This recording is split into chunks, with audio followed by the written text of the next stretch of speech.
அன்பானவர்களே, அன்பு வணக்கங்கள். இறந்தவர்கள் படங்களை வீட்டில் வைத்து வணங்கலாமா என்று ஒரு பெண்மணி தொலைபேசியில் தொடர்பு கொண்டு கேட்டார். இறந்தவர்கள் படங்களை வீட்டில் வைத்து வணங்கக்கூடாது என்று பல பேர் என்னிடம் சொன்னார்கள். அதனால் எனக்கு ஒரு சந்தேகம். ஆகவே உங்களிடம் நான் இந்த கேள்வியை கேட்டேன் என்று சொன்னார். மைசூர் அரண்மனை என்று சொல்வோம். பல்வேறு மன்னர்கள் ஆண்ட அரண்மனையிலே மன்னர்களுடைய படம், இறந்து போன மன்னர்களுடைய படங்கள் வரிசையாக வைக்கப்பட்டிருக்கும். அவர்களை அந்த மன்னர் பரம்பரையைச் சேர்ந்தவர்கள், வாரிசுகள் வணங்கி வருகிறார்கள். அவதாரங்கள் என்று சொல்றோம் இல்லையா? சீரடி சாய்பாபாவா இருக்கட்டும், ராகவேந்திரரா இருக்கட்டும், ரமண மகர்ஷியா இருக்கட்டும், ராமகிருஷ்ண பரமேஸ்வரா இருக்கட்டும்,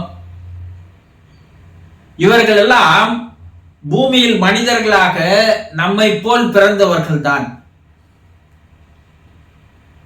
அவர்கள் ஞானம் பெற்று இறைநிலை அடைந்தவுடன் அவர்கள் மறைவுக்கு பின்னால் அவர்களை வீட்டில் வைத்து வணங்குகிறோம் இல்லையா? கண்ணால் பார்த்தவர்கள் மனிதர்கள் தான். அவர்களை எப்படி நாம் வணங்குகிறோம்? அவர்களை தெய்வமாக நினைத்துதானே வணங்குகிறோம். சரி, நீங்கள் வணங்கி வருகின்ற கடவுள்கள், அது முருகரா இருக்கட்டும், விநாயகரா இருக்கட்டும், சிவனா இருக்கட்டும், மற்றும் பல கடவுள்களை வீட்டில் வைத்து வணங்கி வருகிறீர்கள் அல்லவா? இவர்களை யாராவது நேரில் பார்த்திருக்கிறார்களா? கிடையவே கிடையாது. ஒரு நம்பிக்கையின் அடிப்படையில் நாம் அவர்களை வைத்து வணங்கி வருகிறோம். உங்களோடு வாழ்ந்த, உங்களோடவே இருந்த, உங்களோடு பாசத்தை, அனுபவத்தை, அன்பை பகிர்ந்து கொண்ட அவர்கள் இறந்து போனால் அவர்களும் தெய்வ நிலையைத்தானே அடைகிறார்கள். அவர்களை வீட்டில் வைத்து வணங்குவதில் என்ன பிரச்சனை? கோயில்களுக்கு இறந்தவர் ஒரு வருடம் வரைக்கும் கோயில்களுக்கு போகக்கூடாது, இறந்தவர் வீட்டிலிருந்து யாரும் போகக்கூடாது என்று சொல்லியிருப்பார்கள்.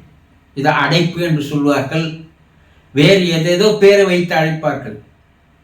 இதை ஏன் முன்னோர்கள் அது போல சொன்னாங்க? அதை பற்றி யாரும் யோசித்து பார்ப்பதில்லை, ஆராய்ந்து பார்ப்பதில்லை. இறந்தவருடைய ஆன்மா ஒரு ஆண்டிற்கு உங்கள் வீட்டில் தான் இருக்கிறது. நீங்கள் கண்ணால் கண்ட, உங்களோடு வாழ்ந்த, உங்களோடு அன்பை பகிர்ந்து கொண்ட, பாசத்தோடு இருந்த அவர் இறந்தவுடன் ஆன்மாவாக தெய்வ நிலை பெற்று உங்கள் வீட்டில் தான் வாழ்ந்து வருகிறார்.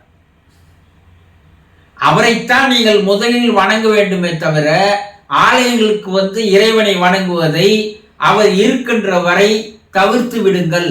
முதலில் நீங்கள் வணங்க வேண்டியது உங்கள் வீட்டில் இறந்த அந்த தெய்வங்களைத்தான் என்பதற்காக தான் நம்முடைய முன்னோர்கள் ஓராண்டிற்கு நீங்கள் ஆலயங்களுக்கு போகக்கூடாது, அந்த கடவுள்களை வணங்கக்கூடாது, உங்களோடு வாழ்ந்து மறைந்த தெய்வ நிலையை அடைந்த இறைநிலை பெற்ற அவர்களை நீங்கள் வணங்க வேண்டும், வீட்டிலேயே வணங்க வேண்டும் என்பதற்காக தான் அப்படி கூறினார்கள். இதெல்லாம் எதற்காக கூறினார்கள், ஏன் கூறினார்கள் என்பது எல்லாம் தெரியாமல் பலர் பலவிதமாக உங்களை குழப்புவார்கள். அந்த பெண்மணியினுடைய கணவர் இறந்து 45 நாட்கள் தான் ஆகிறது.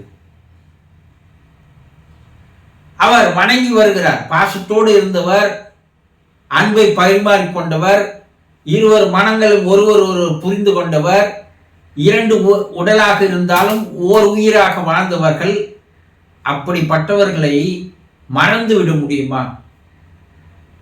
இல்லை புறக்கணித்து தான் விட முடியுமா? அவர் படத்தை வைத்து வணங்குவதில் பலர் வணங்கக்கூடாது, அதனால் உங்களுக்கு பிரச்சனைகள் வரும், துன்பங்கள் வரும் என்று கூறுகிறார்கள். எனக்கு என்ன செய்வது என்று தெரியவில்லை. அந்த ஆன்மாவானது உங்களை விட்டு பிரிந்தாலும் கூட உங்கள் வீட்டில் இருக்கிறார்கள். நீங்கள் அவர் மேல் எந்த அளவிற்கு உண்மையான அன்பை வைத்திருந்தீர்கள் என்பதை தெரிந்து கொள்ளுகின்ற ஒரு சந்தர்ப்பமாக அவருக்கு அது அமைகிறது. நீங்கள் அவரை வணங்கவில்லை என்றால்தான் அவருடைய மனமானது வேதனைப்படும், கவலைப்படும், துன்பப்படும். அதனால்தான் உங்களுக்கு பிரச்சனைகள் வருமே தவிர, நீங்கள் நாள்தோறும் அவரை வணங்கி வரும் பொழுது அந்த ஆன்மாவானது அதை நேரில் பார்த்து நீங்கள் அவர் மீது வைத்திருந்த மரியாதை, மதிப்பு, அன்பு, பாசம், நேசம் இதையெல்லாம் அவர் புரிந்து கொள்ளும் பொழுது அவர் மனம் சந்தோஷம் அடைகிறது. அதனால் அவருடைய மனம் அமைதி அடைகிறது. அதுதான் ஆன்ம சாந்தி என்று சொல்லுவார்கள். அப்படி அவர் சந்தோஷம் அடைந்தால் அவர் உங்களுக்கு ஒரு பாதுகாப்பாக இருப்பாரே தவிர உங்களுக்கு துன்பங்களை எல்லாம் தரமாட்டார்கள். இதையெல்லாம் தெளிவாக தெரிந்து கொள்ளுங்கள். இறந்தவர்கள் படங்களை வீட்டில் வைத்து வணங்குவதில் எந்த விதமான பிரச்சனையும் இல்லை. அவர் நம்மோடு வாழ்ந்து மறைந்து தெய்வமானவர். ஆகவே யார் எது சொன்னாலும் நீங்கள் கேட்டுக்கொள்ள வேண்டிய அவசியம் இல்லை. உங்களுக்கு அவர் மீது உண்மையாக அன்பு இருந்தால், அவரை மறக்க முடியாமல் நீங்கள் வேதனையில் இருந்தால், நீங்கள் தைரியமாக அவரை வைத்து வணங்குவதில் எந்த விதமான பிரச்சனையும் இல்லை என்பதை தெளிவாக தெரிந்து கொள்ளுங்கள். புரிந்து கொண்டீர்களா? சந்தோஷம்.